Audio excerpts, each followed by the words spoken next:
E como eu havia prometido no último vídeo, este é o terceiro vídeo sobre a viúva da botija de azeite que eu lanço aqui no canal. Assista essa trilogia de edificação da palavra de Deus e seja enriquecido, enriquecida ainda mais pela palavra do nosso Deus. E se você deseja fazer parte do nosso grupo do WhatsApp, eu sempre deixo aqui embaixo na descrição do vídeo o link de acesso para você entrar e fazer parte do nosso grupo. Sempre que sobra um tempinho, eu posto lições escritas lá sobre as passagens e personagens da Bíblia. Agora, sem perda de tempo, nós vamos mergulhar nessa palavra. Primeira lição: não questione os métodos de Deus. Irmãos, no versículo de número 3, o profeta Eliseu diz àquela mulher: vai e pede para você vasos emprestados a todos os seus vizinhos, não poucos. Humanamente falando, o método de Deus dado pelo profeta Eliseu para aquela viúva era estranho, sabe por quê? Porque ele aumentava a dívida dela. Se ela devia, pegando emprestado, ela deveria muito mais ainda. Agora, ela não só devia os credores, mas ela também devia os vizinhos que ela pegou vasos emprestados. E aí eu entendo que os métodos de Deus só são compreendidos pela fé. Se a situação, irmãos, passar de difícil para impossível, não estranhe, apenas continue com a sua fé intacta no Senhor. Já vi muita gente parar na caminhada pelo fato de não estar entendendo o método que Deus estava usando para abençoar aquela pessoa lá na frente. Aquela mulher, em momento algum, questionou a Deus ou ao profeta.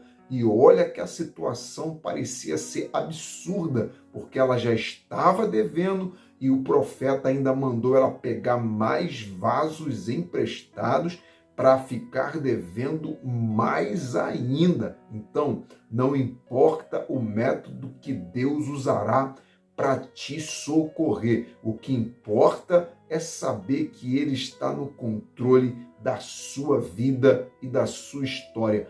Pode parecer estranho, mas funciona. 1 Coríntios 1,18, certamente a palavra da cruz é loucura para os que perecem, mas para nós que somos salvos é poder de Deus. Os métodos de Deus podem ser estranhos para quem perece, mas para nós que somos salvos é poder de Deus para a nossa vida. Segunda lição: enquanto o vaso estiver no endereço errado, vai continuar vazio. Irmãos, enquanto os vasos emprestados não foram colocados dentro da casa daquela viúva, eles continuavam vazios.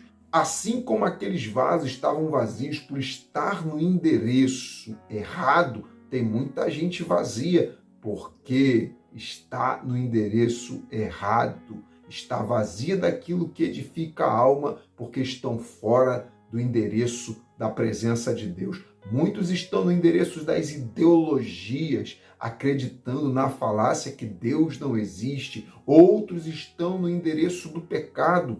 Outros estão no endereço do desigrejismo e pensam erradamente que este é o modelo bíblico. Só que a Bíblia diz, lá em Hebreus 10, 25, para não deixarmos de congregar, como é o costume de muitos. E outros estão no endereço do amor ao dinheiro, no endereço dos bens materiais. E eu entendo que enquanto estiverem fora do endereço da presença de Deus, estarão cheios de tudo, cheios de si mesmos, cheios de malícia, cheios de pecados, menos cheio da presença de Deus. Só para você ter uma ideia, a botija era menor do que os vasos que estavam vazios, mas pelo fato dela estar em casa, pelo fato dela estar no endereço certo, tinha pelo menos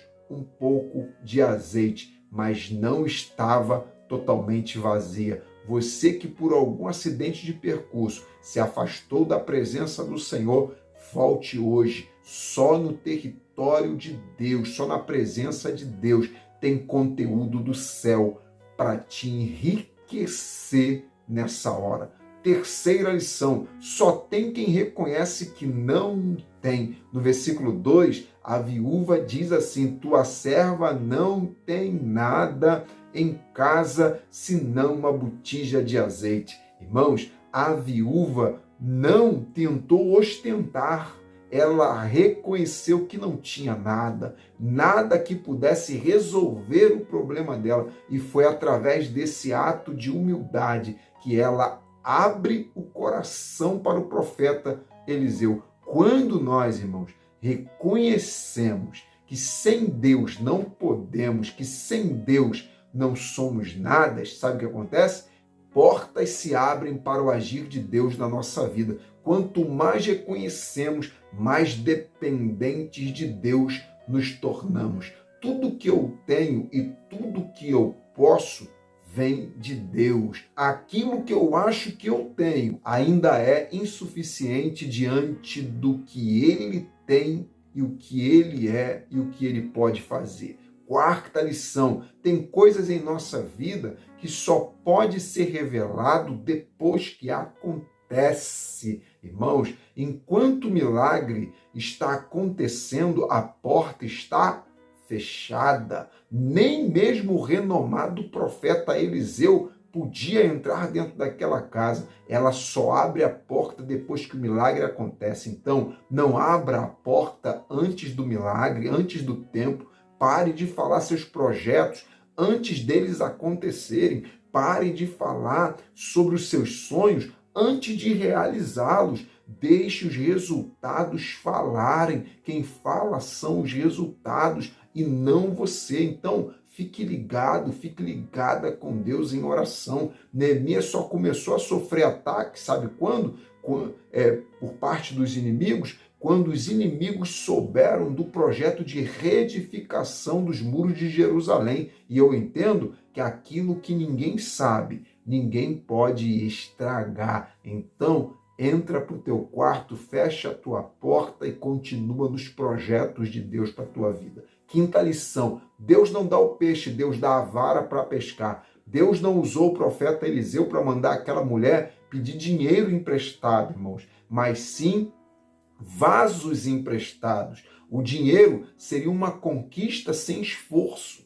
mas os vasos vazios requer esforço. Tem que ir lá buscar, levar para dentro de casa e, além do esforço, pegar vasos vazios e não poucos, requer também muita fé. Para que eu vou pegar vaso vazio? Outra pessoa, irmãos, no lugar dela, tenho certeza que não faria o que o profeta disse, alegando ser cansativo demais, penoso demais, incompreensível demais. Mas mesmo assim, ela foi. Às vezes, a saída é para o lado mais difícil e complicado, mas mesmo assim, Deus quer te ver tentando. Deus não vai presentear sem antes contar com o nosso esforço. Amém? Deus disse que estaria com Josué, mas exigiu que Josué lesse o livro da lei e se esforçasse. O milagre conta com seu esforço. Se vier de mão beijada, sabe o que vai acontecer? A gente não vai valorizar. Vamos ganhar num lado e vamos perder no outro. Vamos ganhar num dia e perder no outro. Então, Deus sabe por que Ele nos dá a vara para a gente pescar e não o peixe. Sexta lição, o caráter vem antes. Irmãos, antes de falar da dívida, antes de falar do problema, olha que coisa tremenda, aquela viúva não consegue ficar sem falar do caráter que o marido dela tinha. Ela diz no versículo 1, meu marido, teu servo morreu e tu sabe que ele temia ao Senhor. Só depois que ela diz assim, é chegado o credor para levar os meus 2 filhos para serem escravos. Primeiro ela fala do caráter, depois ela fala do problema que ela tem dentro de casa. O marido, irmãos, daquela mulher tinha um caráter tão forte que ele foi, mas ele deixou saudade de tanto caráter que ele tinha. Pessoas, irmãos, de caráter forjados por Deus, por onde passam deixam saudade. E para mostrar que o caráter é algo contagiante, aquela mulher foi contagiada não apenas a falar do caráter do marido, mas seguir o exemplo do marido. Por isso que ela se coloca como serva de Eliseu, dizendo no versículo 2, a tua serva, ou seja, não só meu marido era, mas eu também sou tua serva, não tem nada em casa. Irmãos, ela está disposta a continuar a história de caráter ilibado que o marido começou. Então, deixe aflorar em você o caráter de Deus. Nós, irmãos, fomos criados para refletirmos o caráter de Deus e não o caráter sujo do mundo. Imitar o Pai é o que nos identifica como filhos e filhas de Deus. Sétima lição: você consegue obedecer sem entender? Irmãos, a primeira direção que Eliseu dá para aquela mulher está no versículo 3 e diz assim: vai, pede vasos emprestados não, a teus vizinhos, não poucos. Irmãos, no início, a viúva não estava entendendo nada. Era como se ela dissesse: como assim pedir vasos emprestados? Era como se ela dissesse isso: eu preciso mesmo é de vasos cheios. Eu não preciso de vasos emprestados e vazios. Eu preciso de vasos cheios. Imagine comigo, irmãos, ela chegando para os vizinhos e pedindo vasos emprestados. Com certeza algum vizinho perguntou para ela por que ela queria aqueles vasos emprestados, e com certeza ela também não sabia responder, justamente por não entender, justamente por não estar entendendo que fim aquele pedido do profeta teria. Ela não entende o processo, mas sabe que existe um propósito no meio de toda aquela situação incompreensível aos olhos humanos. Receba então nessa hora unção de Deus para obedecer, sabe quando? Até quando você não estiver entendendo nada. Não ponha tudo a perder porque você não está entendendo. Fique em oração e não desgrude o seu rosto, a sua face da Bíblia. Deus tem um caminho maior do que o nosso. Oitava lição: empresta o vaso, mas não entra na casa. Os vizinhos, irmãos, emprestaram os vasos, mas não entraram na casa da viúva. Até porque a ordem do profeta era: entra você e seus filhos. A participação dos vizinhos, irmãos, era emprestar os vasos e não entrar dentro da casa daquela viúva. Não é porque você está ajudando que você pode tudo. Não é porque estão te ajudando que podem tudo. Por isso, irmãos, que Deus mandou fechar a porta. Ajudar não dá o direito a ninguém de ultrapassar os limites e nem forçar a pessoa ajudada a fazer o que ela não quer. Quando a ajuda irmãos, de coração, ninguém quer nada em troca. Que Deus coloque pessoas certas para te ajudar. Que as pessoas, irmãos, não venham te explorar depois de te ajudar.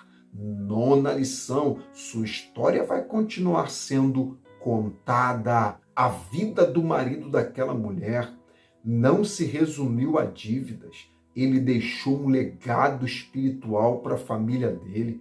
Aquele homem era uma bênção.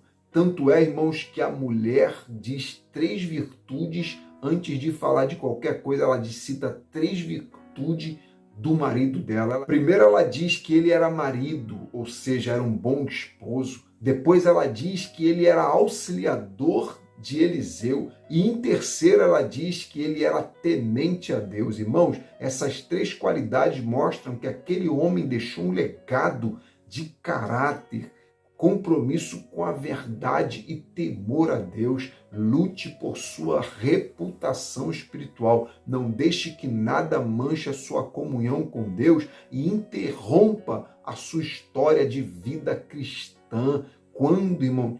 Sabe por quê? Porque quando cumprimos o propósito que Deus tem para a nossa vida, mesmo depois da nossa morte, as pessoas continuam contando e dando continuidade à nossa história. Os filhos levam o seu exemplo para a vida toda. E se você foi um homem de Deus, uma mulher de Deus, eles querem ser também homens de Deus e passar isso para os seus filhos, para os seus netos. É claro que não há problema nenhum em buscarmos o conforto e melhores condições financeiras para a nossa família, mas jamais se esqueça que o legado espiritual é imperecível. 10ª lição: Deus usa vasos de fora para te ajudar. Os vasos eram emprestados, eram recipientes de fora que foram usados para ajudar aquela família. Vasos de fora fala a respeito de pessoas que não nos conhecem e que são usadas por Deus para nos abençoar. São vasos de fora. O agir de Deus, irmãos, é surpreendente. Quando pensamos que Ele virá nos socorrer de um jeito, Ele vem e usa quem a gente não espera para nos ajudar. E eu entendo que é assim, sabe por quê? Porque foi um sirineu que ajudou Jesus no momento mais difícil da vida dele. Foi uma jovem judia que ajudou o sírio Naamã a se livrar daquela lepra. Então, que Deus use pessoas de dentro